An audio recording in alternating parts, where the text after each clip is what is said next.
thanks so much for being here. Really greatly appreciate you spending Saturday afternoon with us.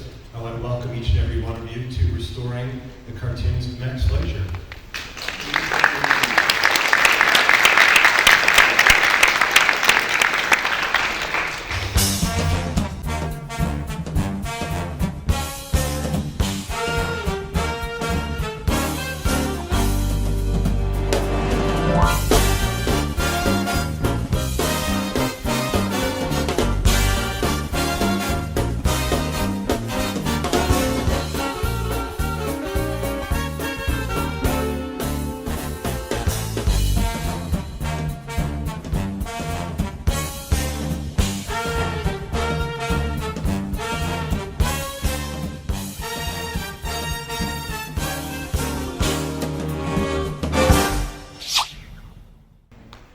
Good stuff, huh?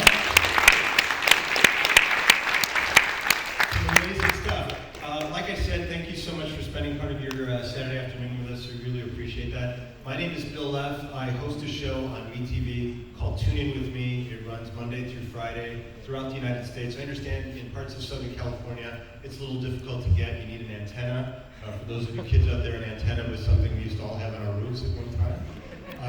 So do your best to see the show. If you're a fan of cartoons, and I know you're here because you're a fan of cartoons, Tune In With Me is a great place to see some of the artists, the absolute artists of animation, guys like Tex Avery and Chuck Jones and Friz Freleng, and a man that you just saw a little bit of, Max Fleischer, the great Max Fleischer.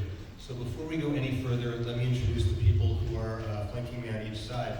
I'm going to use my cheat sheet. I don't want to get anything wrong here. I'm going to start out with Brandon Adams, the man on the end there. Although new to the industry, Brandon became interested in learning about digital restoration of Golden Age animation. He's currently working for Max Fleischer Cartoons, LLC. He's helping the family restore their vast library of animation. And he's also a clinical neuropsychologist, which is pretty impressive. 1-2 punch. Please welcome Brandon Adams.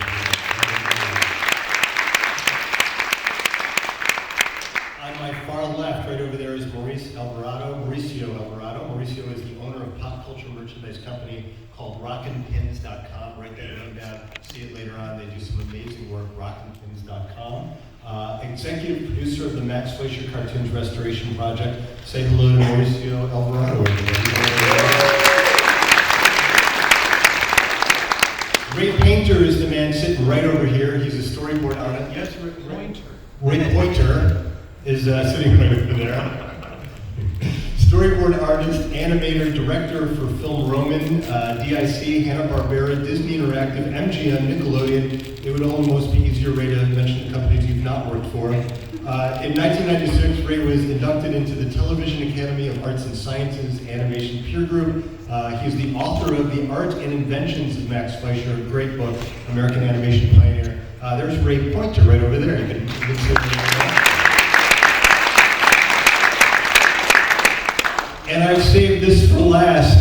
Jane Fleischer, everybody. Jane is Max Fleischer's granddaughter.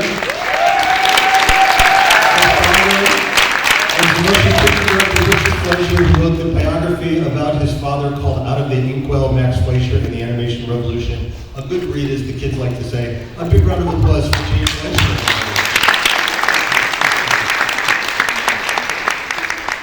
All right, so I mentioned Tune In With Me. That's the program that I host Monday through Friday on MeTV, and we do show these amazing cartoons from a long time ago, almost prehistoric times when dinosaurs ruled the earth. Now the key is you have to make these cartoons look good even though they were made so many years ago, and the only way to do this is to restore them. It's a process that is painstaking but so important so we don't lose these gems from days gone by. So I'd like to start out by talking about the restoration of these cartoons. How do we save the magic of these cartoons?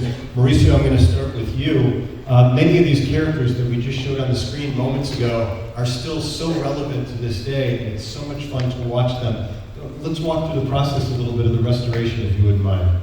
Yeah, and just to kind of, start it off. I grew up watching this stuff as a fan. Watching them in old cassette tapes, VHS. 101. Had Popeye, Betty Boop, Little Lulu, and all that sort of stuff. In my company, I pretty much work to keep this stuff alive. I've been working with people like the Richard Pryor estate. I've been working with the Gumby people. But specifically with the Fleischer stuff, it holds a special place in my heart. My father, who passed away recently, he's the one who introduced me to this stuff. So I kind of feel like, this stuff is classic. I'm sure a lot of people grew up watching this stuff with their grandparents, with their mom, their dad. And it's something special for me. I feel like these cartoons have been, for lack of a better term, exploited. There's a lot of great new animation, there's a lot of great new content out there that's literally taking stuff from the Fleischers, and the fact that a lot of kids are, not realizing that, maybe they don't know of some of the Fleischer cartoons. I think that's just really sad. I want to bridge that gap. But with my company, yeah, I got the license for Betty Boop, but there was a really big interest in Koko the Clown specifically. There was a rapper named Ghostmane who had this little sequence of the Snow White rotoscope of Koko with Cat Calloway. Right now, I think it has like 400 million plus views just on this little clip. And kids think that somehow Koko is associated with Ghostmane for some reason. Now they're getting tattoos. And just to, I did a little video just to kind of show where that's from. And I also included a really awesome video by a guy named Phil Burge, who actually tattooed different scenes of that Koko rotoscope onto people's bodies. So I'm going to show that, and then also, if you notice, there's going to be a really cool AR filter that we started doing. But essentially, this is kind of the genesis. There's interest for Koko specifically. I asked, where are the Koko cartoons? And that's what kind of led to this mission. Hooked up with Jane, but I got to show you this, because this is where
That's not what Max had envisioned originally. But it's awesome how this young generation, they're kind of, with TikTok and Instagram and all this sort of stuff, they're merging classic animation, classic imagery, and they're mixing it with new music, and people are finding it refreshing. It's just blown up. People just love this stuff, and that's important to me. The young generation, the young people are what's going to keep this alive. So yeah, through stuff like this, seeing kids wanting more Koko, led me to Jane to say, hey, where are these Koko cartoons? Well, Jane, where are these Koko cartoons? Well, Mauricio, what have we found so far? Is my mic on? Hello? Yeah, you're there. Okay, good. great. Everyone can hear Jane, right? Yeah, okay. Okay. So anyhow, that was the question, and I started asking myself the same thing. Where are all of these? And they're, turns out they're all over the place, but there is no one set of Fleischer cartoons in a library where you can find the whole thing. So I started working with Mauricio to put together as many as we can find, and then restore them as we can, because it's a complicated process, and make them, recreate, reconstruct the library, make them available to everybody.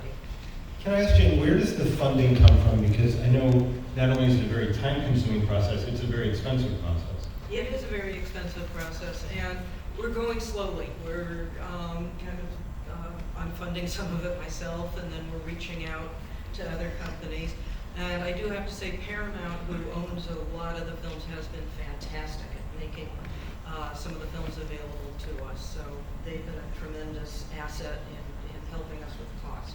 I imagine when the group finds new cartoons, it's like a paleontologist finding a bone for a dinosaur. Oh, geez, right? yeah, no, I mean, Mauricio calls me, and then, we call Brandon and Ray, and we all start jumping up and down, and it's, Yeah. Now this is sad but true. Some are lost forever, aren't they? Yes. Some we'll never find. Some are lost forever, Yeah. and some are thought to be lost forever, and then they turn up like under the bed in somebody's house in Russia. And literally, there are all kinds of people out there who are looking for these things, and they find them in just the darndest places. Yeah, I'm sure. So- Ray, over to you, sir. Now, shall I talk to you for a little bit, or can you show some of the compilation of Max Fleischer's work? You tell me which is better. Let's do that. Yeah, let's take a look at Give it. my throat a little bit of a rest. Oh, okay. I sat in some cold air coming. Oh, so no. I'm a little husky Oh, today. no. All right, so here's a little bit of the magic that is put out by Mr. Max Fleischer. Let's watch.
Take on that importance. I mean, we all grew up with cartoons and they mean something to us, and we can watch them over and over again, and it transforms you to your youngest childhood memories.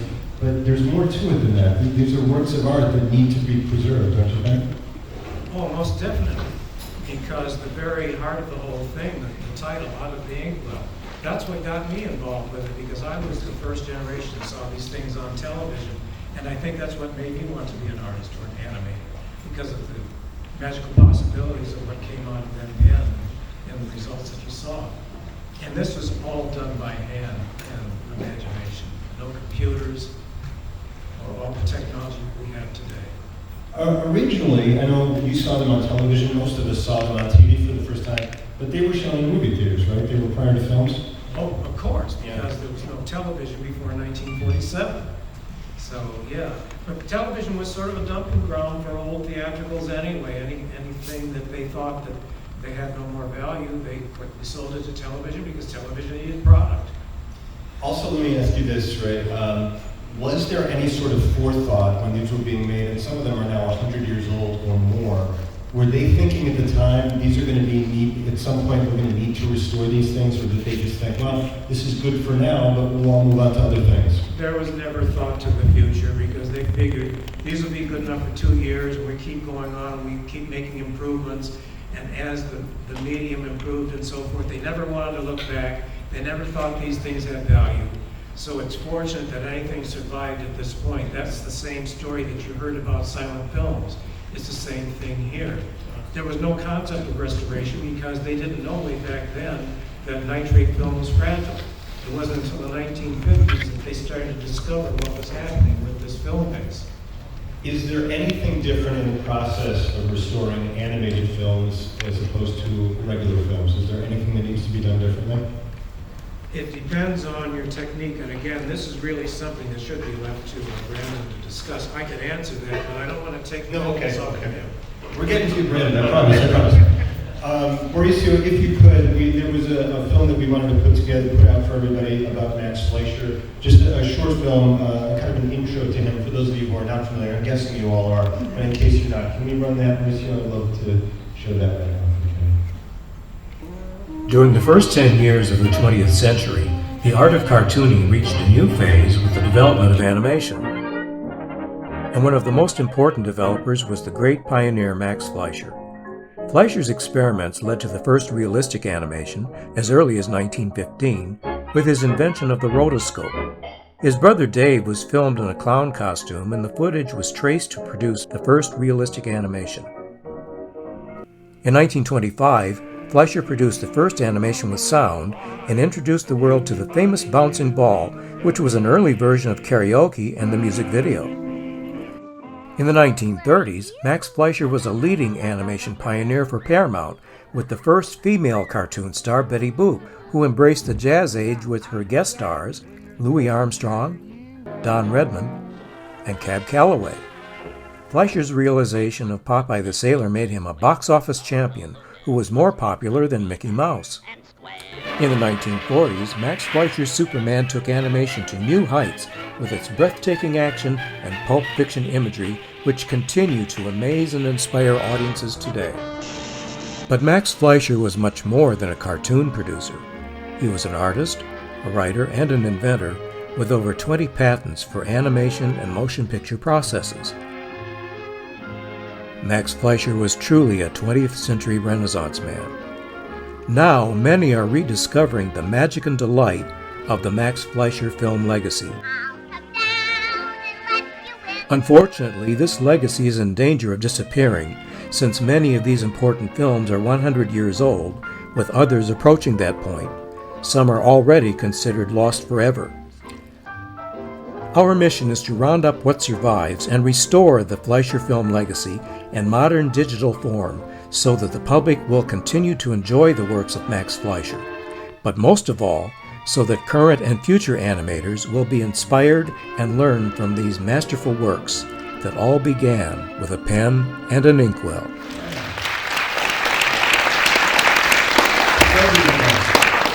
Shane, this was, without a doubt, Brandon will get to you, I promise. This was a family affair, wasn't it? It was a family affair, and this is, over 100 years ago, when my grandfather realized, that animation could be made better, could be made smooth.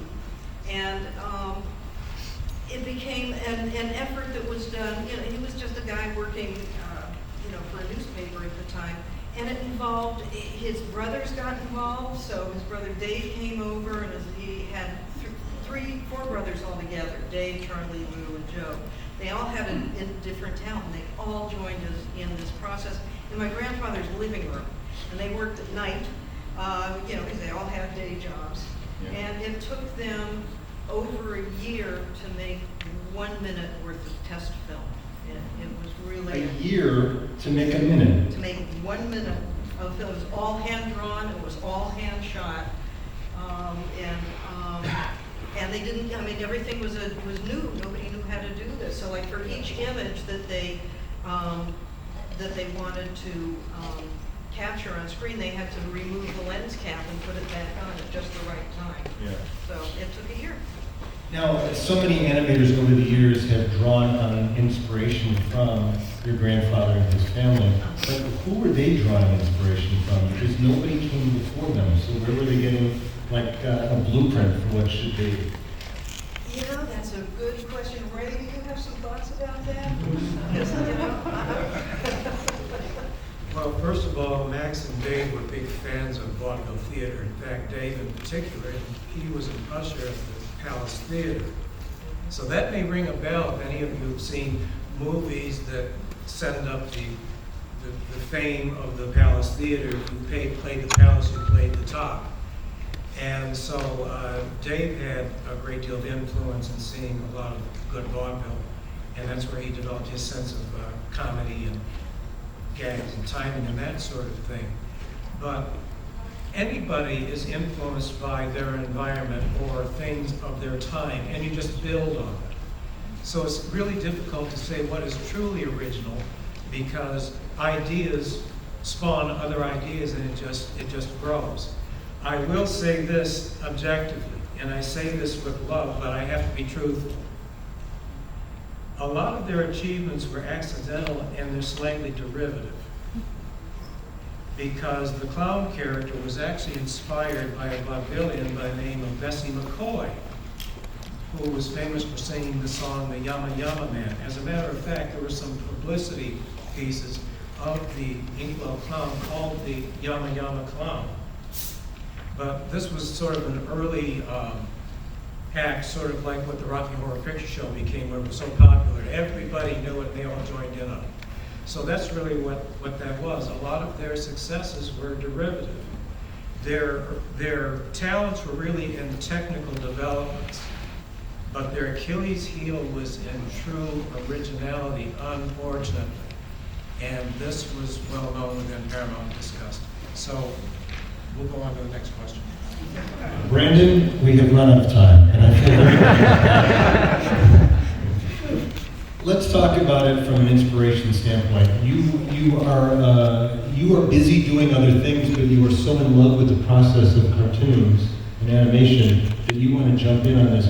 What do you think it is about these short films that tugs at the heartstrings and makes you want to be so a part of it? What is it about the process?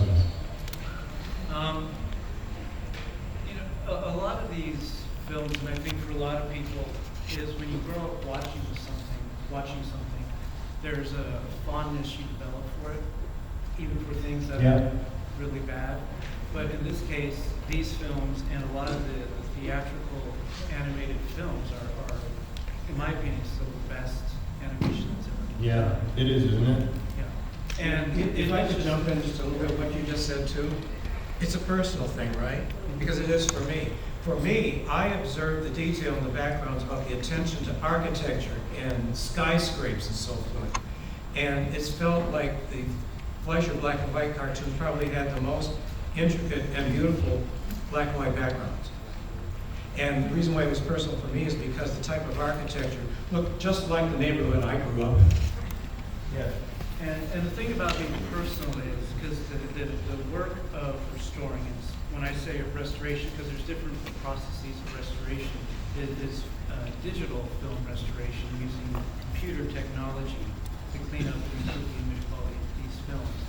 It's a very long, tedious process, and you have to have a passion for these films to have the level of detail you need to attend to, and just stay motivated to make it through the film. Because you think just 7-minute film, we don't think about it, but the work involves frame by frame cleaning and repairing digitally damage to these films, and that's usually up to like 12,000 frames. Yeah.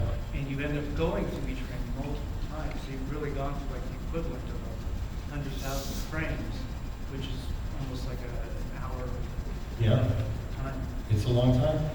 Gene, we talked about the family affair aspect of it, and certainly most of the family was on board with what your grandfather Max was doing, but not everyone in the family was on board. What did they make of what was going on with Max and the other brothers? Well, who are you thinking of in particular? Well, I know one of the brothers, Charlie, was an inventor who invented the claw machine, right? Yes, The he one you did. see at amusement parks and things, when the stuffed animal, that was his invention, Yeah, it right? was his invention, and I think came some years later. As Yeah. far as I know, everybody was incredibly excited about what was going on And and they what believed Max in and them. Dave were doing, and even Max's wife Essie, who was skeptical of everything, actually came on board and helped out. So everybody was really involved with this, and they were all, as I think Ray was also mentioning, as well as being artists, really they were inventors, Yeah. and Max himself was absolutely taken with technology and with machines. Yeah. And even as early as drawings as like a 12-year-old, where he was drawing whatever machines were around. He just loved to know, how did this work? Yeah. How can I make it better? Sometimes you'll hear somebody described as a man or a woman ahead of their time. Mhm. This guy was the king of being ahead of his time, wasn't he? He was ahead of his time. Yeah. Yes, he was. Yeah. Let's talk about the restoration process in terms of Koko the Clown, who is such a personal favorite of mine. Mauricio, we go to you on this. Let's talk about restoring those Koko the Clown cartoons. Yeah, so when Max was doing his animation for Coco, which was in the early, can you give me a date right real quick? When did he start? Well, they started with the clown character in 1918, but it didn't really kick off until 1919. So from the beginning, from 1918 to 1919. They usually say 1917 as the kickoff, but well, they say 1917. So from that period till 29, 27, he was just doing these shorts independently. So, it wasn't like he had Paramount or Warner Brothers saving all this material. So that period, specifically the early Out of the Inkwells, that's the series called Out of the Inkwells, until he starts getting signed with Paramount, then he starts doing Inkwell Imps, which is a more produced, there's more money behind it. But that early stuff that I mentioned, that's the rarest stuff out there. That's stuff that's in archives, that's stuff in Library of Congress, I guess it's in the Tech Quebecois, and that's the more difficult stuff to find, Sure. which is what we're focused on primarily. Yeah. Since, straight up, all the other stuff, Betty Boop and all that, is at Paramount, so there's not really a rush to get all that. Right. The stuff that's really important is the Cocos, and we're working with archives from around the world to get those out. Is it the kind of thing where every year counts, or give me a time span, like if these aren't saved quickly, when do we get into serious trouble? Is there a time we're already in serious We're trouble? already at that point, because the actual restoration on these didn't start until 1980. And that was when UCLA inherited Paramount's negatives. But fine, that's what Paramount had. And to date, they've only done about 5 or 6 that I know of. Yeah. But it's not to blame them, because their funding sources dictates what they can do, and they can't just do cartoons all the time. But there are just too many films in the library to allow to have them done every 5 or 6 years, because we're running out of time. We can't wait another 30 or 40 years to restore all these. They're not going to be around that much longer. But I wanted to make a point to clarify, going back a little bit. During the mid-20s, Max was in a partnership with a company called Red Seal, and so they did have their own distribution company just before the sound era came in, and the company went bankrupt. So that's another explanation as to what happened with some of these films. But when they started out, Warner's was distributing them, and then there were several other smaller distribution companies before they formed their own company. And also, it was not until 1923 that the clown had a name. So there are 3 forms of the clown. This clown right here is what I call the Bray period clown. Then when they started their own studio in 21, the clown was a little bit taller and thinner. That's what I call the Inkwell clown. Then in 23, when Dick Humer came over, he got them off on the rotoscope, and he redesigned the character as you see him here. So this is influenced by the Dick Humer version, and that is the point where he became known as Koko the Clown from 1923 on. Reid, there's a look on Coco's face that could just be described as scary. What was the motivation there, would you say? He's diabolical. Yeah, diabolical. I think that's fair. Mauricio? One thing I want to say about these specifically, the Koko the Clown ones, out of, since I first started this, obviously I love Popeye, I love Betty Boop, but diving into this world of Koko the Clown out of the ink world has blown my mind. This stuff is so creative, it's some of the best animation I've ever seen. If you guys are fans of Who Framed Roger Rabbit, I mean, this is where it started. Max is literally interacting with Koko. Koko messes with him, he, lack of a better term, fucks with Max all the time, and it's so funny to see. But this stuff is just so cool. The designs, what Reid pointed out, Richard Dick Humor, his style, the way he inks this stuff is so amazing. It is one of his drawings. So yeah, this is, you can really tell this is Dick Humor style by the inking and all this stuff. Did he animate Donald Duck? He's the first guy to animate Donald Duck? No. Or something. But he worked on Donald Duck, he worked with Disney later on. But yeah, this stuff is amazing. In terms of artistical, value and stuff, it's priceless. And as I mentioned before, kids are latching onto this. Right now there's a big wave of Nightmare Before Christmas. Tim Burton, kind of goth is mainstream now. Cuphead. I mean, Max Fleischer and his brothers, they're the OG goths. You know what I mean? Like, Betty's the original goth girl. We do the Moocher and Snow White, having her in a casket and a ghost. This stuff is so cool.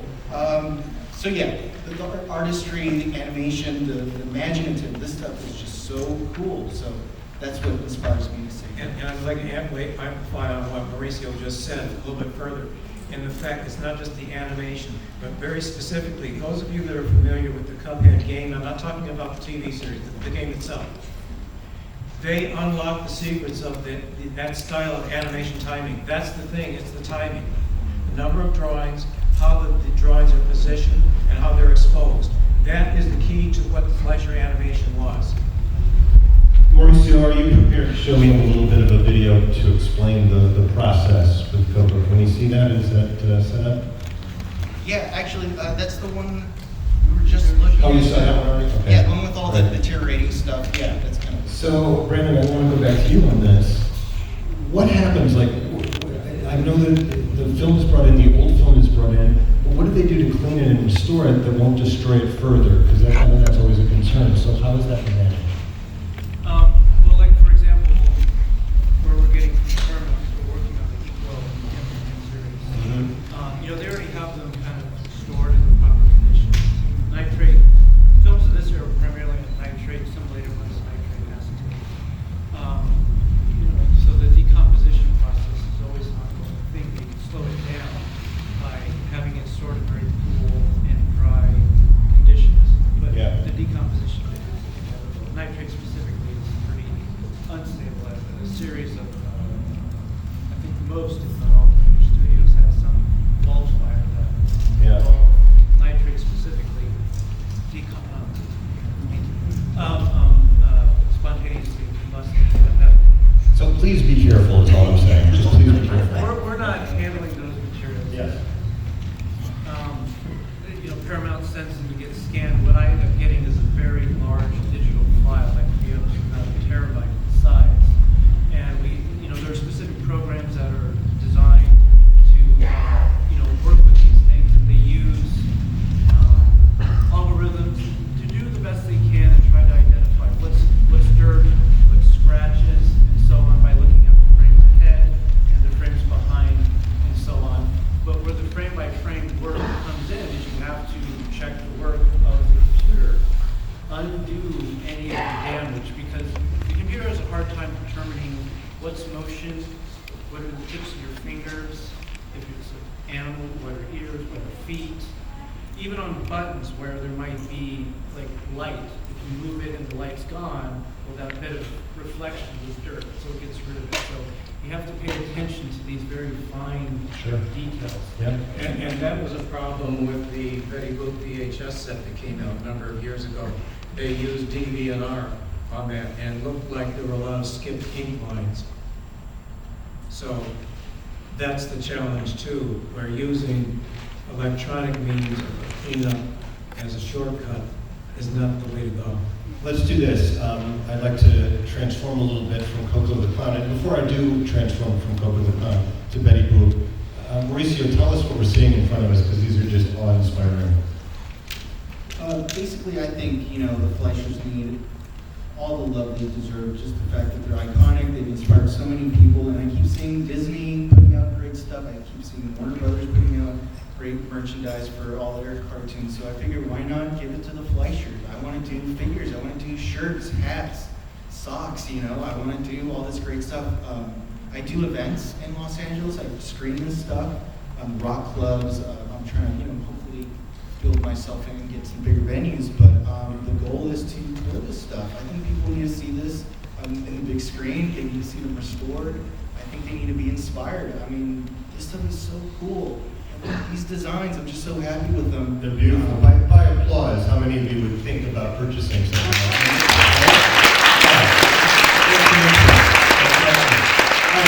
Let's move on to the iconic Betty Boop. Wow, was she good? A little bit of a history there, Mauricio, if you would. So we're going to show a little bit of the transformation. You guys didn't know Betty Boop was originally a dog. So we're going to go ahead and show that. Mr. Fleischer, can you let me see how Betty Boop does her stuff? Yes, I'll have her ready for you.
Jane, I go to you on this one. Betty was a little sultry. Just a little. Just a little yes. bit sultry, yeah. So was there problems? Was there anybody watching this saying, well, our world is not ready for somebody like Betty Boop? What was going on But there? sadly, yes, there Yeah. was the motion picture kind of censorship board, which is known informally as the Hays Code, and then Ray, there's another name after that.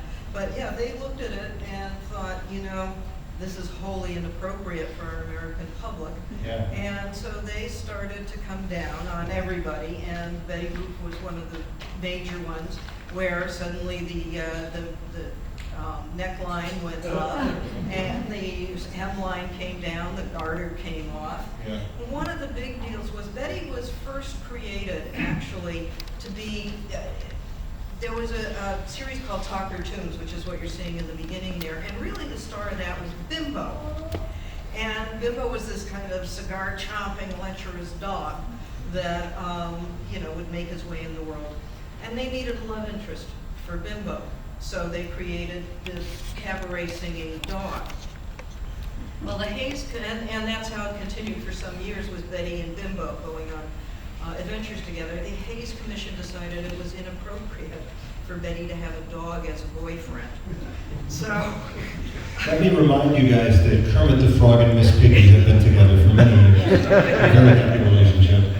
yes, but it was a long time coming there. Sure. So, Sure.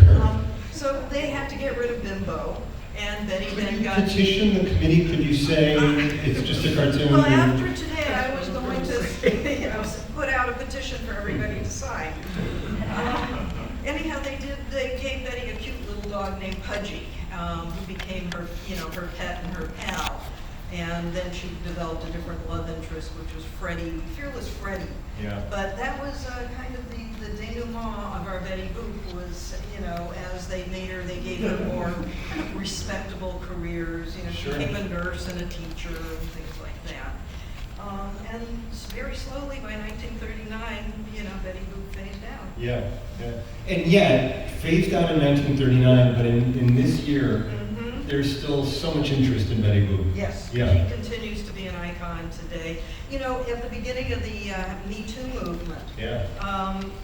to the total surprise of the Fleischer family and Fleischer Studios, the New Yorker put out a cover and to kind of talk about the Me Too movement and what was going on, and who they chose for the cover of that magazine was Betty Boop. Yeah. And that just blew our minds. Oh my God. So we were honored. I mean, it was quite something. That's amazing. Yeah. Ray, I know you have something to add to the legacy of Betty Boop. What would you like to add? Well, to add to what Jane already said, there were some rather daring things that they did with sexual harassment in some of these things. No other cartoons were doing that. And it was a lot of the dealings with sexual aspects that they did, mostly symbolically, that seemed to be a problem that the industry didn't quite want to face. Yeah. So in that particular case, that might also been ahead of its time, because compared to what we have today, this stuff is pretty tame, but we get what the idea was. But fortunately, she was never overcome. And that song, He Couldn't Take My Boo Boo Doop Away, I think that was what the Me Too movement was It was. centering on when they picked her. Yeah, no question about it. All right, let's move on to yet another iconic character from the Fleischer Studios, and that is Popeye the Sailor. Boy, are those entertaining. Boy, are those entertaining. Can we show Mauricio a little clip of Popeye? I would love to see that. Hey, let's kick off our Max Fleischer celebration. That's Brad Pitt, that's not Popeye. By Max Fleischer. It's twice the length of a normal Popeye cartoon. It's so big, in fact, that we had to split it in half. Here now is Popeye the Sailor meets Sinbad the Sailor, Part 1.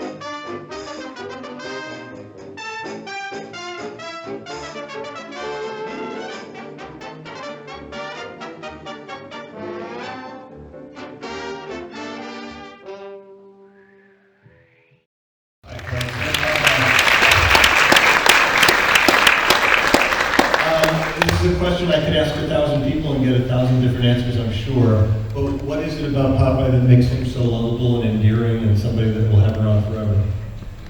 You're asking me? Yeah, let's start Well, with you, Jane. It's Popeye. Yeah.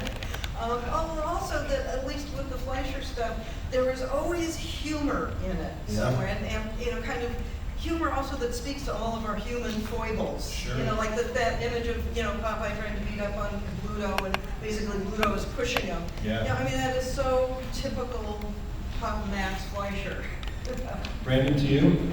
Well, what I really like about Popeye is it's really just antithetical to what was the norm in that period in the 1930s.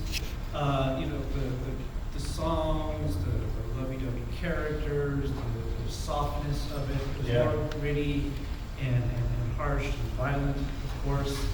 But my favorite thing of the early Popeyes is just the way he would always mumble something. Right. And it was always funny and sarcastic.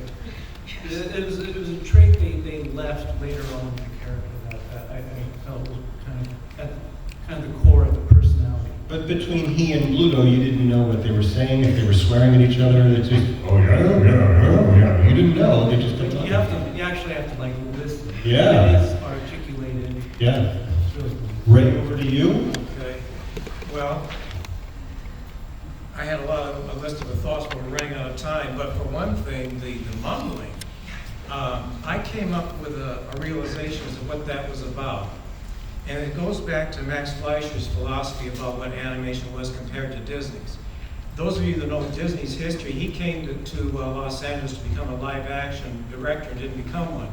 So he used animation to fulfill his wishes to be a filmmaker. So he looked at animation as an extension of the cinema. Max looked at it as an extension of the cartoon strip. And so when you think about how dialogue was portrayed in cartoon strips, you had a definite dialogue balloon with a hook. Then when the character is thinking, it's a cloud. So when the mumbling occurs, you're hearing them thinking out loud. So it's what I've determined are audible thought balloons. But also I enjoy it simply because he says a lot of things that we're thinking or would like to think in the same situation. Sure, absolutely. And he's also in situations that seem impossible to overcome, and he manages to have a triumph.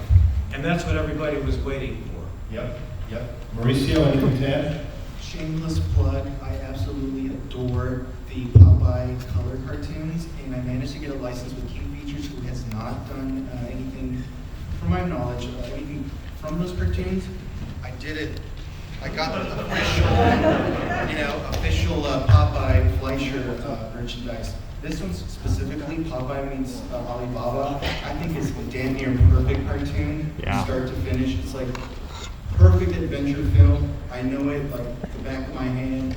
The guy with the teeth, Popeye and the menu and all that stuff. It's perfect, and I just love it. And I want to make a point. Sadly, HBO took down all the Popeyes from their service, HBO Max, and I think currently one of the best places to watch that is MeTV. Thank you, sir. Appreciate that. Yeah, we showed them very proudly on MeTV and tuning with me. If I could, I remember what I meant to say.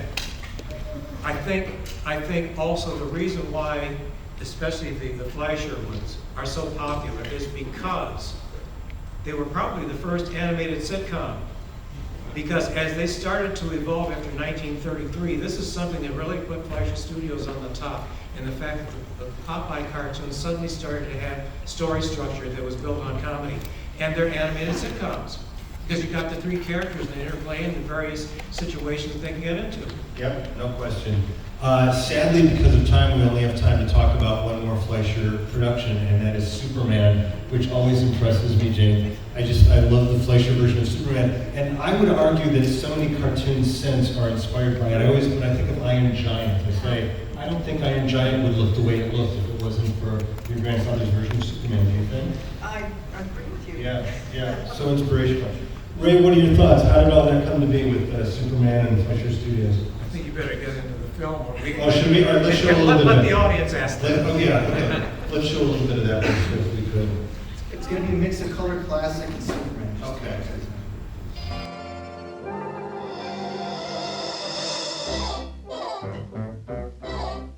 Spend the night at the Cobweb Hotel. Ah, you'll find that the service is swell. Ah, now you needn't be shy. I won't harm a fly. Spend the night at the Cobweb Hotel.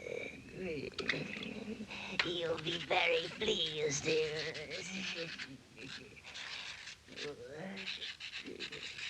Newlyweds.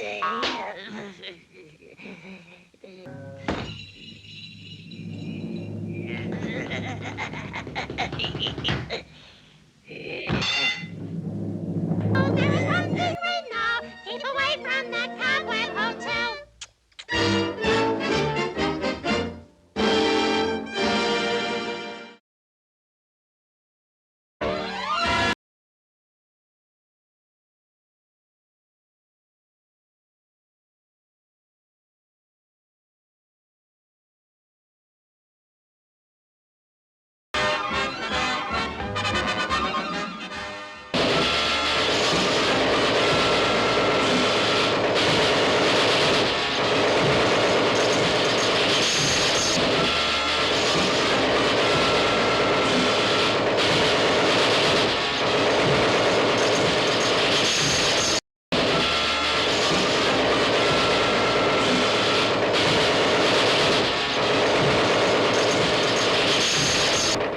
This is a job for Superman.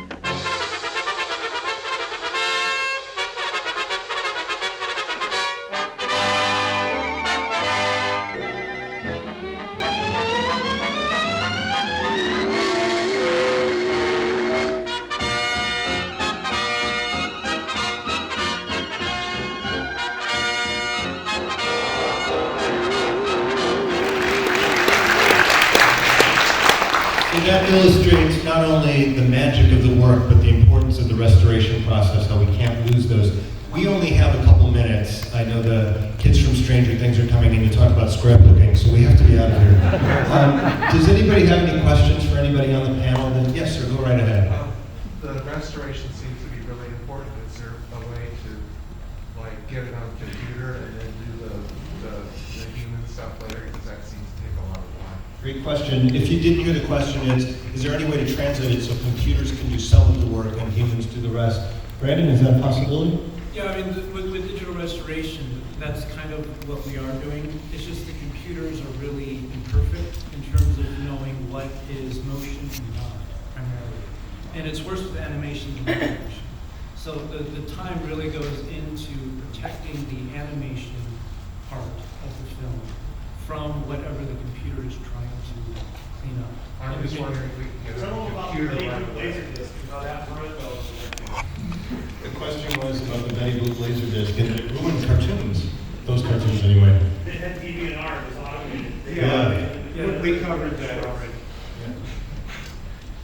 Florida connects with It makes sense. Fleischer Studio. Let me get in another question or two really quick. In the blue, go ahead. Yeah, are there still missing cartoons that you're trying to track down?